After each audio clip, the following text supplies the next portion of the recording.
Senhor, amém? E eu convido a igreja que abra a sua Bíblia, por gentileza, no capítulo de número 5 da Epístola do Apóstolo Paulo aos Romanos. E daqui a pouco nós vamos estar ministrando a Santa Ceia do Senhor para os irmãos em nome de Jesus. Na verdade, para você entrar no capítulo 5,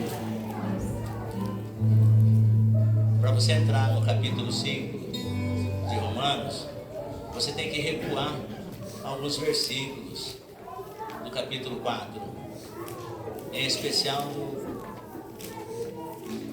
versículo 22, mas eu vou, conforme eu disse para os irmãos, vou fazer a leitura no capítulo 5 do versículo 1. Quantos acharam? Digam amém. Amém. E diz assim a palavra do Senhor: a justificação pela fé e paz com Deus. Sendo, pois, justificados pela fé, temos paz com Deus por nosso Senhor Jesus Cristo. Eu vou repetir novamente: sendo, pois, justificados pela fé, temos paz com Deus por nosso Senhor Jesus Cristo. Amém, igreja? Amém. Amém, amados? Amém. Você pode se sentar, por gentileza, e desocupar as suas mãos e dar uma linda salva de palmas para o Senhor Jesus.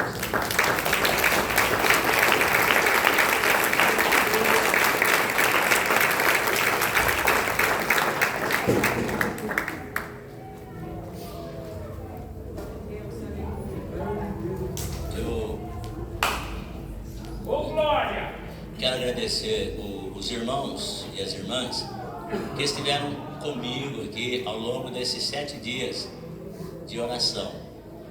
Na verdade, nós começamos essa campanha de oração no domingo passado, deveríamos ter encerrado ela ontem, e eu pedi gentilmente aos obreiros, aos líderes, aos membros, que viessem orar conosco nessa semana de oração.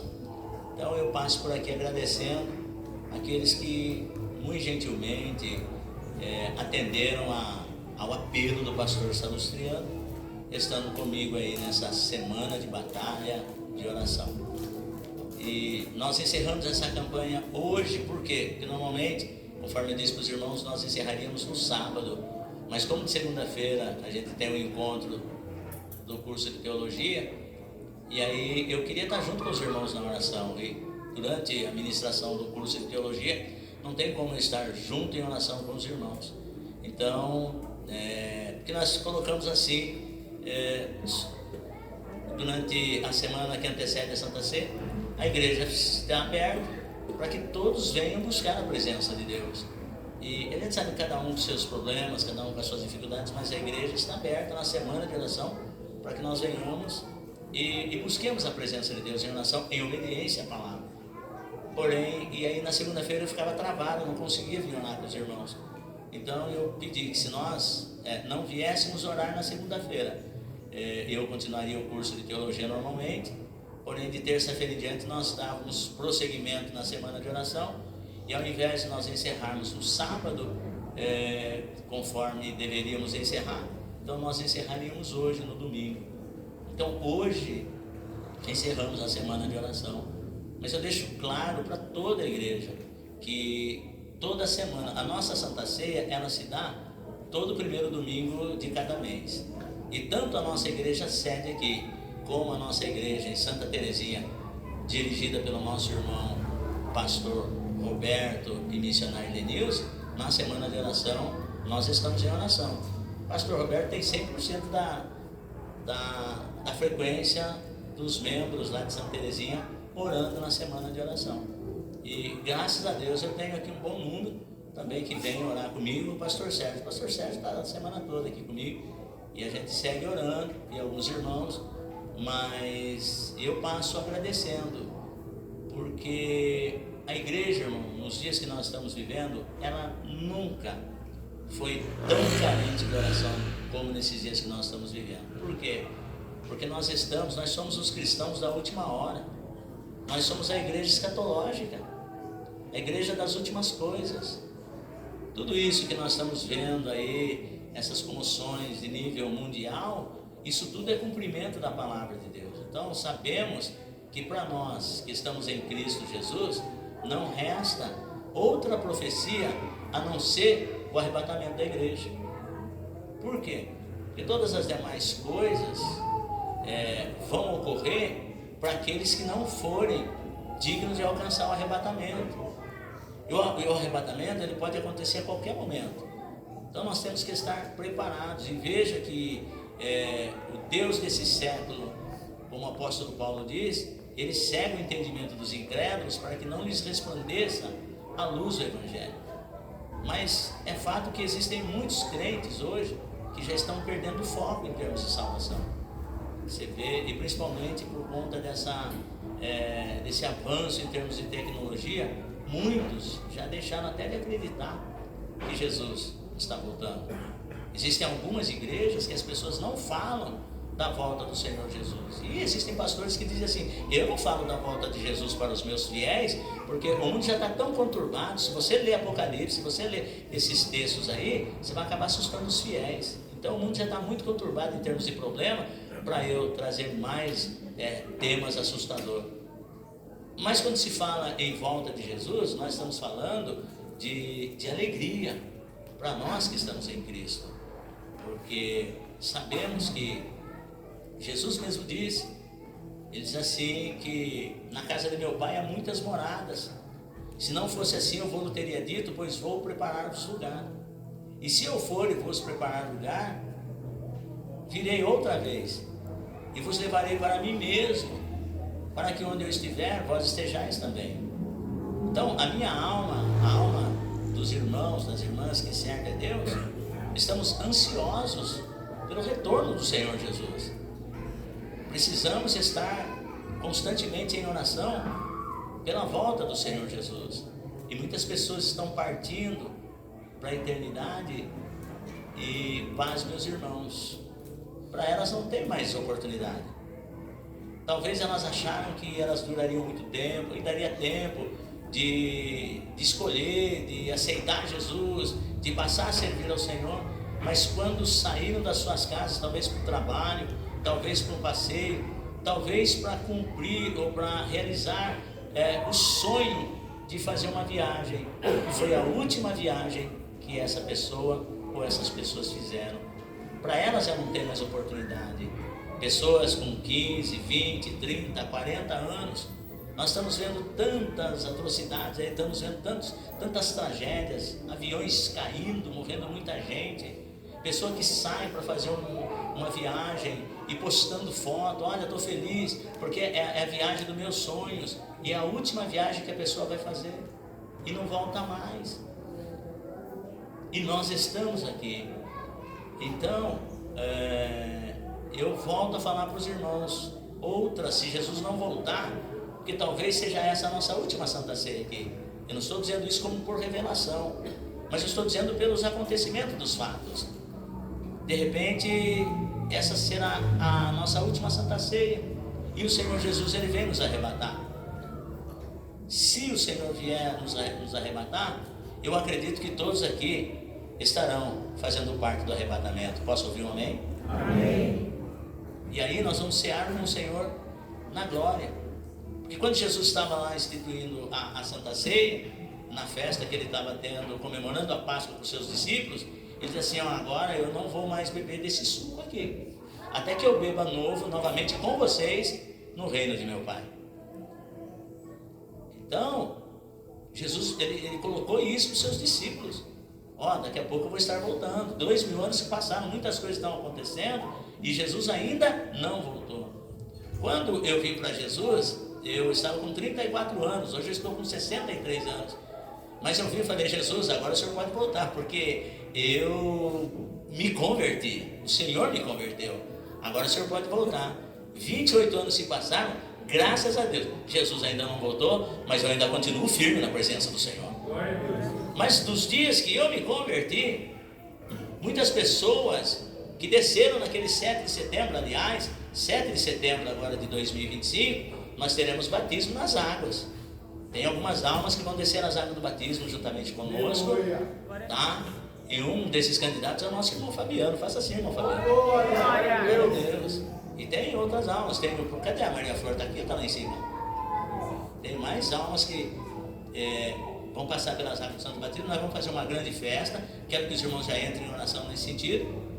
Mas eu quero dizer para os irmãos que naquele dia 7 de setembro, quando eu e minha esposa, a missionária Marli, que nós éramos apenas mais um casal que estaria se rendendo, como dizia lá fora, obedecendo a lei dos crentes, e que nós descemos as águas do Santo Batismo no Rio Piracicaba, naquele 7 de setembro de 1996, eu com 34 aninhos, muitas pessoas lá do bairro onde eu residia diziam assim: isso é fogo de palha, daqui 15 dias está na porta do boteco enchendo a cara e depois está falando que é crente. 15 dias o diabo colocou como eu estaria retornando lá para fazer as coisas do mundo, mas 28 anos se passaram e ainda a chama do Espírito de Deus está na minha vida.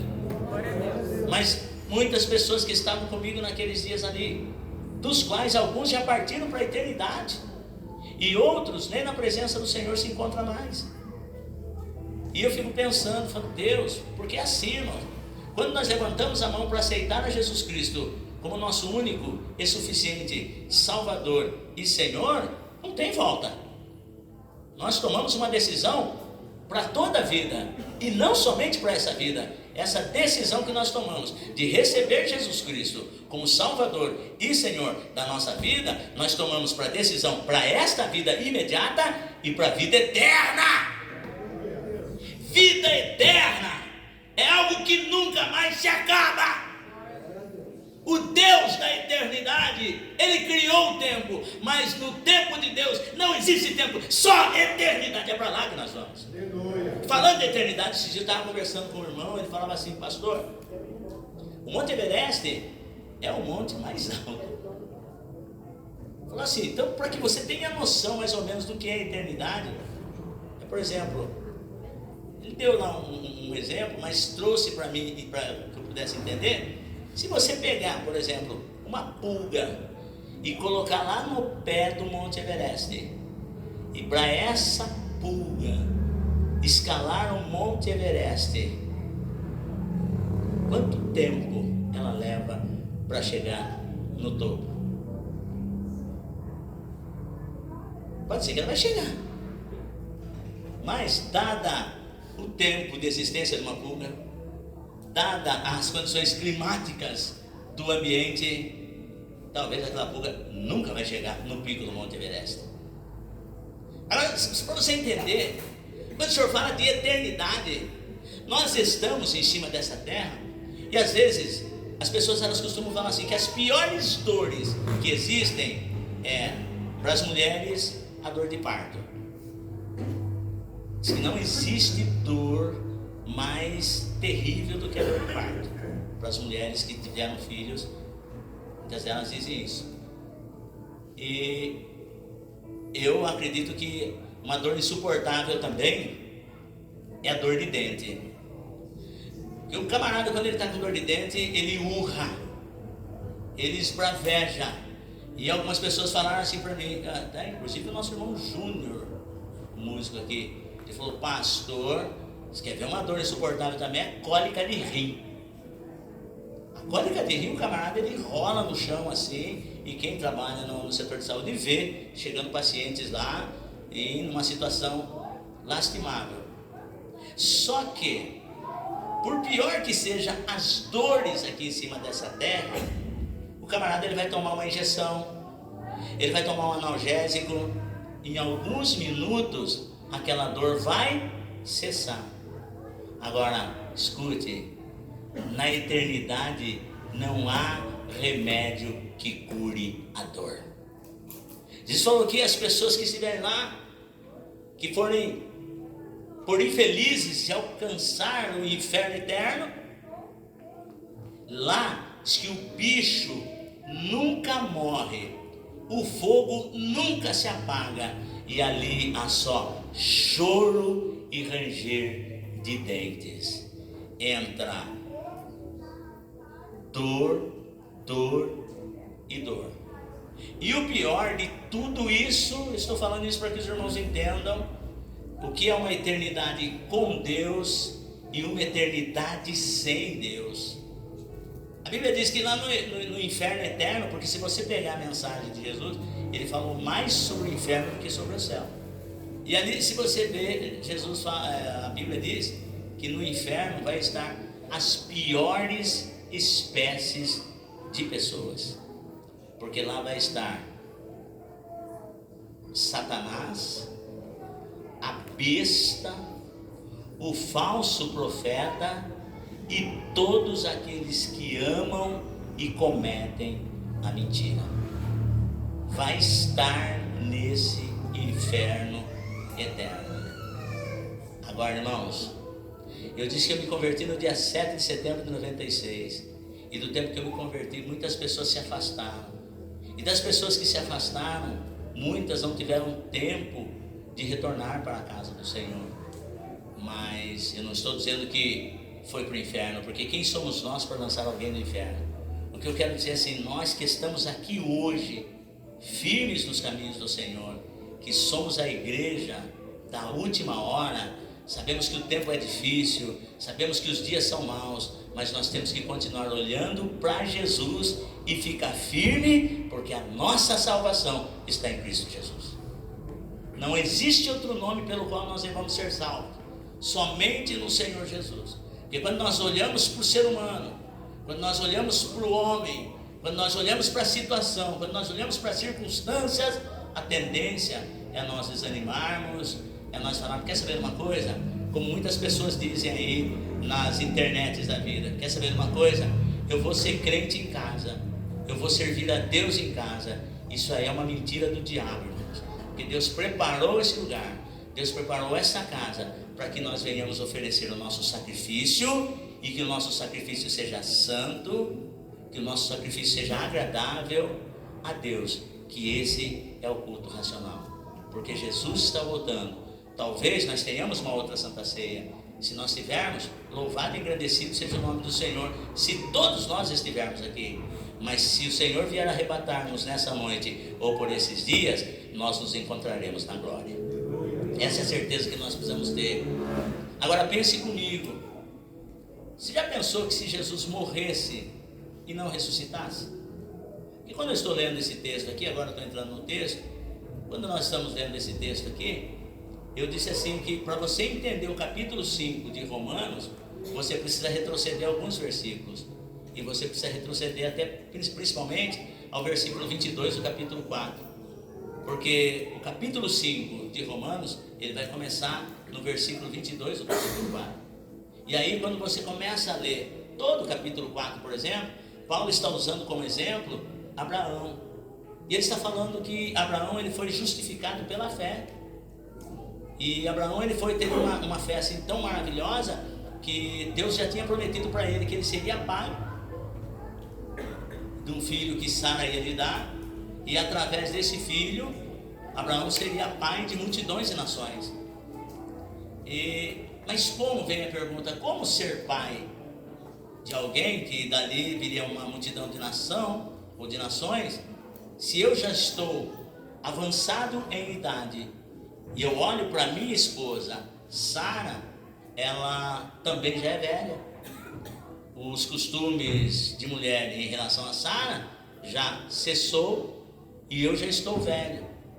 Mas Paulo vai dizer, aqui no capítulo 4 de Romanos, porque o tema da epístola é a justificação pela fé. É a fé. E esse tempo que nós estamos vivendo, muitos estão deixando a fé. Muitos estão vivendo pelo que vê, e a Bíblia diz que a fé é o firme fundamento das coisas que não se veem.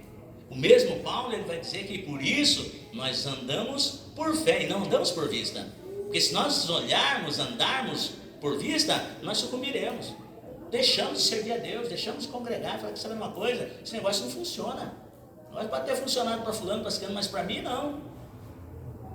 E aí o apóstolo Paulo, ele, usando a vida do Abraão e de Sara como exemplo, ele fala assim que quando chega numa situação, no capítulo 15, o Espírito de Deus leva o apóstolo Paulo até o capítulo 15 de Gênesis, onde Abraão está numa certa situação, ele está desanimado, está triste, e Deus apresenta-se para ele e fala assim: Abraão, não temas, eu sou o teu escudo, o teu grandíssimo galardão. Aí Abraão chega diante de Deus e fala: Senhor, o Senhor é meu escudo, meu grandíssimo galardão. Eu sei, mas isso aí não vai resolver o meu problema, porque eu ando sem filhos, daqui a pouco eu vou partir para a eternidade, e as coisas não vão acontecer na minha vida. Porque assim, irmãos, a nossa vida de fé, nós precisamos ver Deus operando em nossas vidas, porque senão fica um negócio meio complicado, e Deus sabe disso. Aí Abraão chega para Deus e fala assim: ó, o senhor tem noção, eu não tenho filhos, não tenho descendente, o meu mordomo vai ser o cara que vai herdar tudo que eu tenho, um nascido na minha casa vai ser o herdeiro de tudo que eu tenho, eu já tomei a minha decisão, sabe? E assim, nós começamos, chega um momento da nossa vida, que se nós não deixarmos a fé falar mais alto no nosso coração, nós começamos a agir pelas nossas emoções. Nós deixamos que os achômetros, os visiômetros da vida, tomem conta de nós. Falar que você fala uma coisa, eu vou fazer desse jeito, porque se eu fizer desse jeito é melhor. Nós nem vamos consultar mais Deus. Aí só que quando Abraão falou assim: olha, um nascido na minha casa vai herdar tudo que eu tenho, Deus falou: não, não vai ser assim. Não é um dos seus servos que vai herdar tudo que você tem. Não, a sua mulher, ela vai engravidar. Você vai ser pai de um filho que a sua esposa Sara vai te dar, que até então era Sarai, e Abraão ainda era Abrão, pai exaltado. E aí quando Deus chama ele para fora, veja bem, irmão, Romanos fala da justificação pela fé. Se não for por fé, não funciona. Capítulo 11 ainda de Hebreus, versículo 6, diz assim que sem fé é impossível agradar a Deus. Porque é necessário que aquele que de Deus se aproxima, primeiro, creia que Ele existe. Segundo, que é galardador daqueles que o buscam. Escuta, Deus nos ama. Deus te ama. Ele tem o melhor para cada um de nós. E precisamos acreditar nisso. Mas acreditar não é da boca para fora, é com as nossas atitudes. Está difícil, está complicado, mas eu creio, Deus tem vitória, porque Ele me ama. Você louvou aqui nessa noite, Deus me ama. Aponta o dedo para o teu irmão que está do seu lado e diga assim: Jesus te ama. Mas você precisa acreditar que Ele te ama. Escute, Deus agora lá em Ur dos Caldeus pega um cidadão por nome Abrão, diz assim: sai da tua terra, da tua parentela e da casa dos teus pais e vai para a terra que eu te mostrarei. Detalhe, quando você vê Deus trabalhando na vida de Abrão, Deus nunca falou para ele: Abraão, você vai sair daqui e vai lá naquele lugar. Não, você vai caminhar e você vai chegar onde eu te mostrar. Tem muitos crentes hoje aqui que estão esperando um sinal de Deus, para Deus falar: Deus, mostra que eu tenho que ir lá, Deus, mostra que eu tenho que falar. Não, vai que eu vou te mostrar no caminho. Deus, mas eu vou chegar lá e vou falar. Deus, não, você só se preocupe que eu estou te mandando ir. Capítulo 22 de Gênesis, Deus acorda Abraão e fala: Abraão, e Abraão fala: eis-me aqui. Deus tem te chamado nas madrugadas, tu tens dito: eis-me aqui. Deus agora chega para Abraão, capítulo 22. Abraão, ele diz: eis-me aqui. Por quê? Porque no capítulo 12, o escritor aos Hebreus vai falar que quando o Senhor chamou Abraão, ele olha para a esposa dele e fala: bem, Deus falou comigo. Essa é a convicção que nós precisamos ter, Deus falando conosco. E a esposa dele, o maior respeito, porque vida conjugal, irmãos, para ser bênção, tem que ter respeito entre os cônjuges, tem que haver essa cumplicidade entre os cônjuges. A minha esposa é uma mulher de Deus, o meu marido é um homem de Deus. Deus fala com ele, Deus fala com a minha esposa. E Abraão chega para a esposa dele e fala: olha, bem, Deus falou comigo. O que Deus falou com você? Ele falou para deixarmos casa de pai, terra, parentela, para nós irmos para a terra que Ele vai nos mostrar. Deus falou com você? Falou. Então vamos. E quando Deus fala, não tem embaraço. Não vai ser fácil, porque viver pela fé não é fácil. Mas o justo viverá da fé. O justo viverá pela fé. E viver pela fé não é fácil. mas saíram. O que Deus falou se cumpriu. 25 anos para que se cumprisse. Porque nesse tempo todo, Deus estava trabalhando caráter. Deus estava trabalhando estabilidade. Deus estava trabalhando intimidade. Deus estava trabalhando respeito entre os cônjuges. Esse não vai ser seu herdeiro, não. Sua mulher vai te dar um filho. Sara, sua esposa, que você chama de princesa, ela vai te dar um filho. E Abraão ficou meio assim. E Deus chega para ele, no capítulo 15 de Gênesis, Deus chega para ele e fala assim: sai para fora da tenda. Porque tem horas que para nós contemplarmos aquilo que Deus tem para conosco, nós temos que sair da tenda. E tem horas para que Deus cumpra alguma coisa na vida nossa, nós precisamos passar pelo período noturno. Eu estou pregando para crentes que estão passando pelo período noturno. E quando você olha na sua questão horizontal, você se assusta porque está de noite. Mas meu Deus manda, quando a noite pode estar escura horizontalmente falando, mas quando você olha verticalmente, você vai poder contar as estrelas se você puder. Porque essa é a bênção de Deus para você. E Deus leva Abraão fora agora da tenda. Aquele tempo não tinha luz elétrica. E quando ele olhava assim na sua frente, ele ficava assustado, porque não enxergava um palmo à frente do nariz. Ele estando dentro da tenda, a única coisa que Abraão conseguia enxergar era a sua esposa, já de idade, incapacidade de gerar filhos, o seu mordomo Eliezer. Era isso que Abraão conseguia enxergar. E Deus falava assim: Abraão, estou te tirando da tenda. Eu não quero que você se assuste quando você vê a escuridão lá fora. Eu não quero que você olhe horizontalmente. Eu quero que você olhe para o céu, porque do céu vem o seu socorro. Olha para o céu, conta as estrelas se você puder, porque assim será a sua descendência. E a Bíblia diz que é esse texto, Gênesis capítulo 15, versículo 6, Abraão creu. O Senhor falou: está vendo? Conte as estrelas se tu puderes, pois assim será a tua descendência. E a Bíblia diz que Abraão creu. E quando ele creu, a Bíblia diz assim: e isso foi lhe imputado por justiça. Isso foi lhe imputado por justiça, porque Abraão creu. Deus depositou na conta de Abraão: você vai herdar as bênçãos, porque você creu. Você não me questionou, você creu. Isso foi imputado, foi creditado como justiça na vida de Abraão. E no capítulo 22 eu estava colocando aquele raciocínio de que Deus chega para Abraão, ele diz: eis-me aqui, vai à terra de Moriá.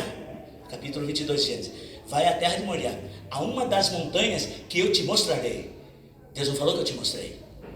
E há uma das montanhas que eu te mostrarei, e oferece lá o teu filho, o teu único filho Isaque, a quem amas. E a Bíblia diz que Abraão foi. Até então Abraão nem sabia qual montanha ele ia sacrificar, mas ele obedeceu. Até então Deus não tinha nem mostrado ainda aonde Abraão ia sacrificar, mas Abraão obedeceu.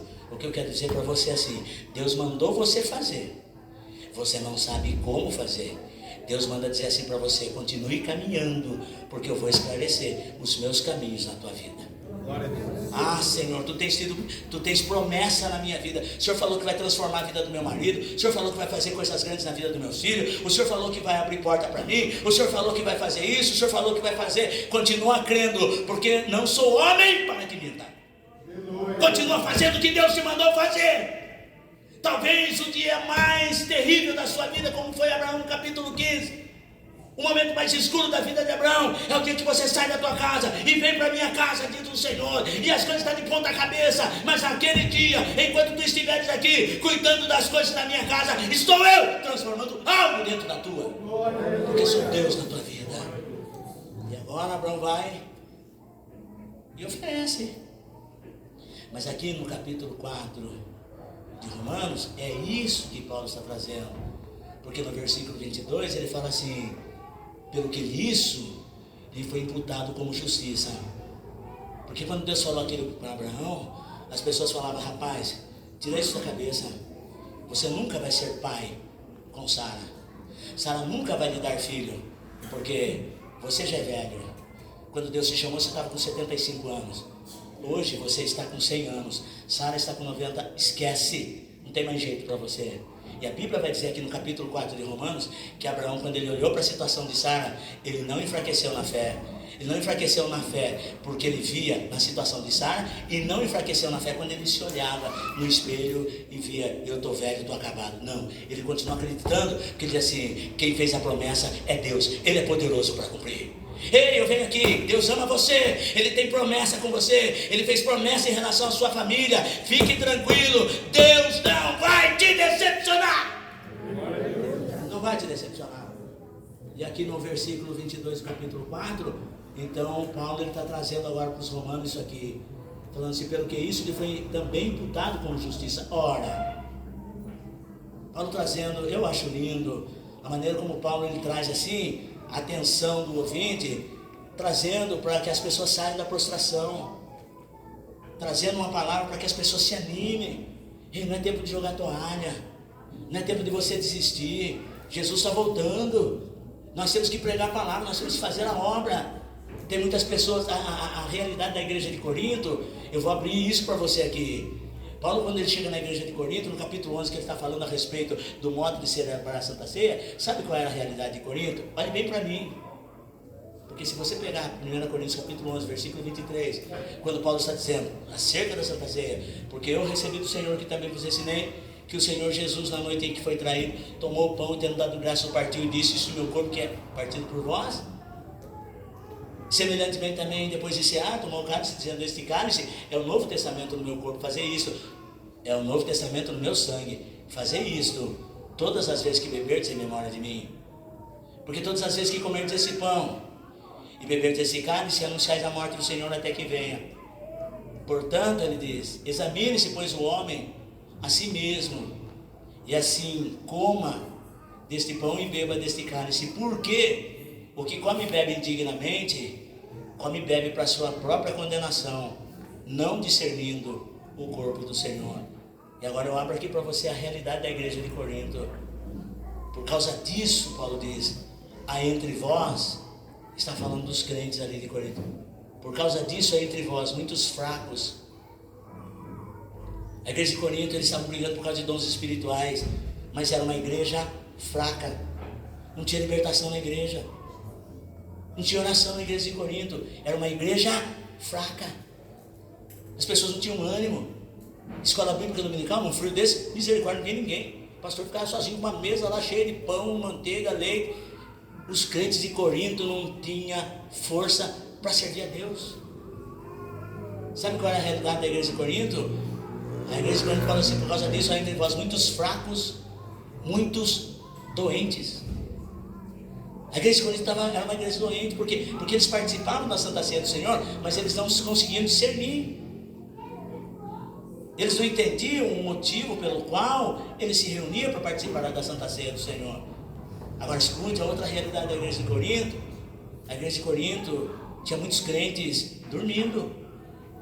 Quando Paulo, Apolo ou algum outro obreiro que tomava a tribuna para pregar, tinha muitos crentes na igreja de Corinto dormindo. Muitos que dormem, você pode trazer para o literal, morte, mas você pode trazer pelo lado normal, dormindo mesmo. Porque você vê uma certa ocasião, quando Paulo estava pregando lá em Éfeso, a Bíblia diz que tinha um jovem ali, que ele estava assentado num dos lugares altos, mas ele estava num lugar inapropriado. E Paulo continuou pregando a palavra de Deus. Esse moço, por nome Eutico, ele começou a cochilar, ele começou a dormir. E tanto foi que ele caiu da janela e deu o maior trabalho. Paulo precisou descer lá e falou, fique tranquilo que ele não está morto não.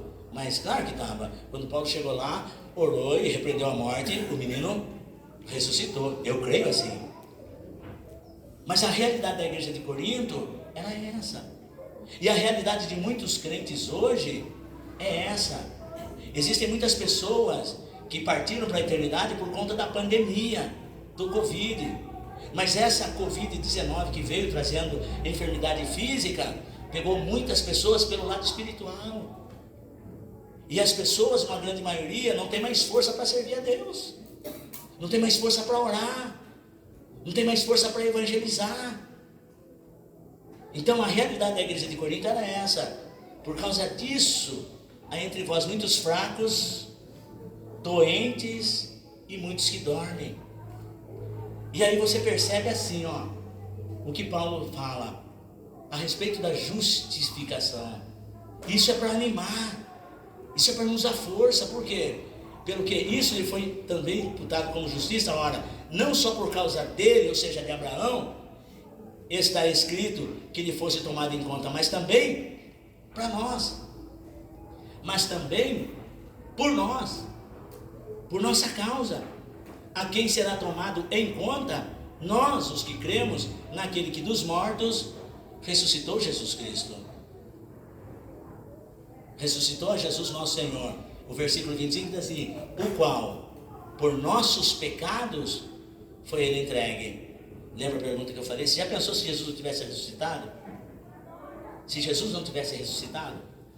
Então, a morte de Jesus, que nós celebramos na Santa Ceia, porque Jesus diz assim: celebrai a morte do Senhor até que venha. Então a morte de Jesus que nós celebramos, qual foi o propósito da morte de Jesus? Ele morreu pelos meus pecados, ele morreu pelos pecados de cada um de nós. Essa foi a causa primária que Jesus morreu. Só que o fato tem dois porém. Primeiro, a morte de Jesus, que foi uma morte vicária, uma morte substituta. Ele morreu no nosso lugar, pelos nossos pecados. Mas Paulo diz assim: mas ele foi entregue pelos nossos pecados e ressuscitou, olha só, e ressuscitou para a nossa justificação. Ele ressuscitou para a nossa justificação. Então entenda, a primeira obra que o Senhor faz nas nossas vidas é a justificação. É a justificação. Justificação é um estado, justificado é uma posição. Então a pergunta, quando eu estava meditando nesse texto, o Espírito de Deus me trouxe uma pergunta ao qual eu trouxe o tema. Por exemplo, o que você sabe sobre as bênçãos da justificação? O que é que você sabe, o que é que nós sabemos sobre as bênçãos da justificação?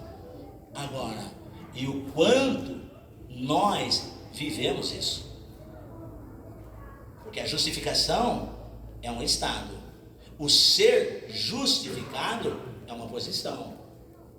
Então quando eu aceitei a Jesus Cristo, é porque ele aceitou-me primeiro.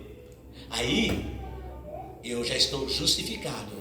Aí que Paulo vai dizer no capítulo 5, por isso que eu disse que o começo do capítulo 5 de Romanos, ele começa na verdade no capítulo 4, versículo 22, e aí Paulo dá prosseguimento e diz assim: sendo pois, ou seja, uma vez justificados, na posição de justificados, e aí ele dá uma série de bênçãos que eu e você, como justificados, precisamos viver. E essa pergunta hoje para a Santa Ceia: o quanto a morte de Jesus tem significado para você? E o quanto a ressurreição de Jesus tem significado para você? Você está vivendo na posição de justificado? Porque Paulo diz assim, eu acho tão lindo, eu não vou entrar na exegese, mas eu vou terminar assim, lendo para você o que Paulo, ele chamando a atenção dos seus leitores, para que os seus leitores se animassem. Porque, irmão, a batalha é grande, mas a vitória é maior. É isso que ele está falando. Porque Jesus ama cada um de nós. Ele morreu por mim e por você. Ele diz assim: sendo pois justificados pela fé, primeiro, temos paz com Deus.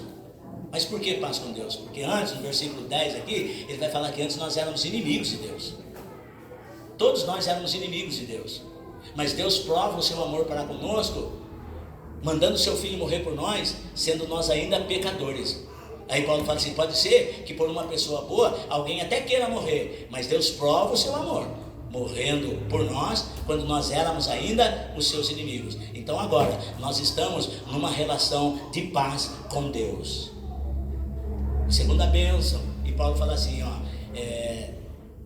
pelo qual também temos, ou seja, não é só paz que nós temos também, ele diz assim, pelo qual temos também entrada pela fé. A segunda bênção da justificação, e nós como justificados temos que viver isso, é acesso a Deus. Você não tem que marcar horário para falar com Deus. Aonde você estiver, no seu trabalho, na sua casa, no trânsito, aonde você estiver, através de Jesus Cristo, você tem acesso livre ao Deus Todo-Poderoso. Não é por meio de Pedro, não é por meio de Paulo, não é por meio de Maria, não é por meio de Antônio, é no nome de Jesus. Você tem acesso direto a Deus. Terceira bênção da justificação, e Paulo diz assim, e pelo qual também temos entrada pela fé a esta graça. Graça, primeiro é favor imerecido de Deus. Você tem graça, você tem a graça de Deus, é o favor imerecido. Segundo, o aspecto da graça é a graça capacitadora. Você tem a graça salvadora, porque pela graça nós somos salvos. Você tem a graça capacitadora. Talvez você esteja falando assim, pastor, a minha luta é grande, eu não sei se vou aguentar, eu não sei se eu vou suportar. Mas Deus manda dizer para você, posicionado, justificado em Cristo, a minha graça te fará suportar. Escute, e Paulo vai dizer assim, na qual estamos firmes e nos gloriamos na esperança da glória de Deus. Quando eu estou numa posição de justificado, eu tenho alegria.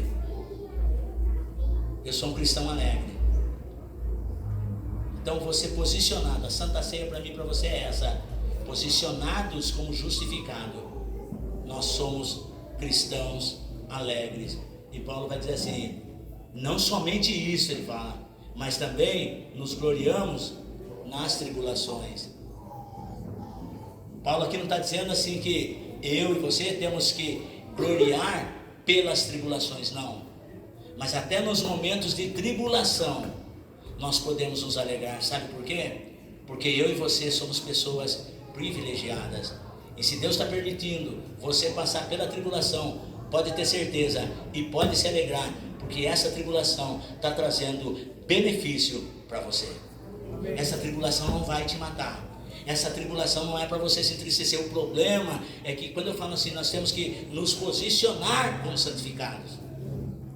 Geralmente quando nós passamos pela tribulação, porque tribulação tem nome, é um casamento conturbado, é uma vida financeira arrebentada, é escassez alimentícia, é enfermidades.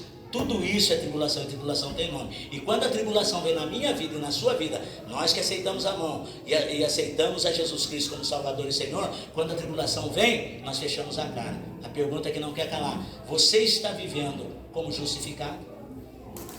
Mas pastor, o que é viver como justificado?